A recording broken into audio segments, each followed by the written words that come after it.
안녕하세요. 연세엽비성형외과 원장 이건창입니다. 오늘은 귀족 수술 상담하러 오시는 환자분들이 가장 궁금해하시고 많이들 물어보시는 질문 몇 가지에 답변을 드릴까 합니다. 팔자주름은 나이가 들었다고 다 똑같이 생기는 건 아닙니다. 한 가지 중요한 변수가 있습니다. 그건 코옆 꺼짐입니다. 코옆 꺼짐이 심한 사람일수록 팔자주름이 더 심하게 생기게 됩니다.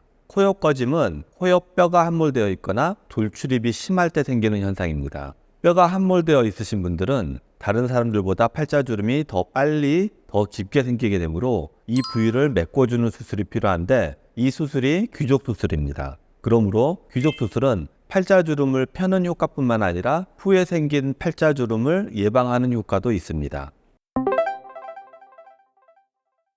귀족 수술이 팔자주름을 완전히 없애는 수술은 아니라는 점을 분명히 강조드리고 싶습니다. 팔자주름은 코옆 꺼진 현상과 노화로 인한 피부 탄력 저하로 생기는 주름입니다. 귀족 수술은 코옆 꺼짐만 해결해주고 피부 노화 부분은 전혀 효과가 없습니다. 주름의 원인 중에서 코옆 꺼짐이 차지하는 부분만큼만 해결해주기 때문에 귀족 수술한다고 팔자주름이 완전히 없어질 수는 없습니다.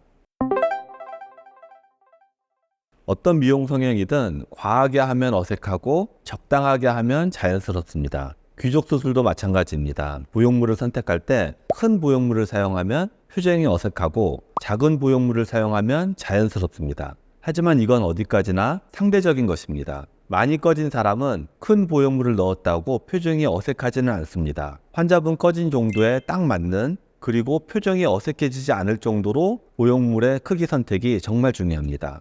뼈의 꺼진 정도를 육안으로 확인하지 않고 보형물을 넣는 콧속 절개를 제가 반대하는 이유입니다. 꺼진 정도에 잘 맞는 보형물을 선택해야지 부족한 보형물은 전혀 효과가 없고 과한 보형물은 표정이 어색해질 수 있습니다.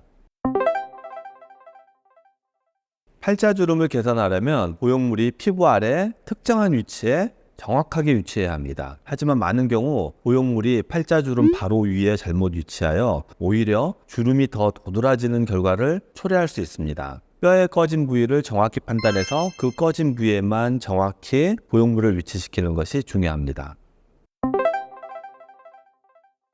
귀족 수술 후 보형물이 움직이면 어떡하냐고 질문 많이 하십니다. 귀족 수술하면서 보형물을 고정하는 병원이 있고 고정하지 않는 병원이 있습니다. 고정하지 않는 병원이 훨씬 많을 것입니다.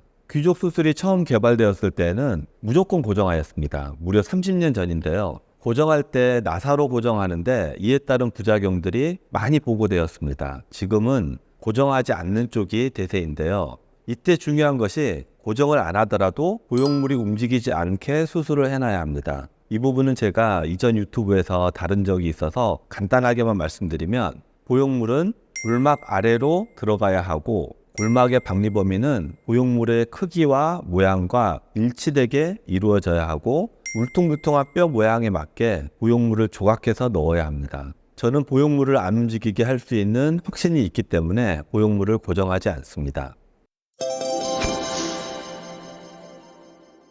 오늘은 귀족 수술에 대해서 많이 하시는 질문에 대해서 알아봤습니다. 귀족 수술은 비교적 간단한 수술이지만 꼭 필요한 사람들이 하게 되면 효과를 많이 보는 수술입니다. 그래서 꼭 필요한 환자분들이 오시면 아주 강력히 권해드리고 있습니다.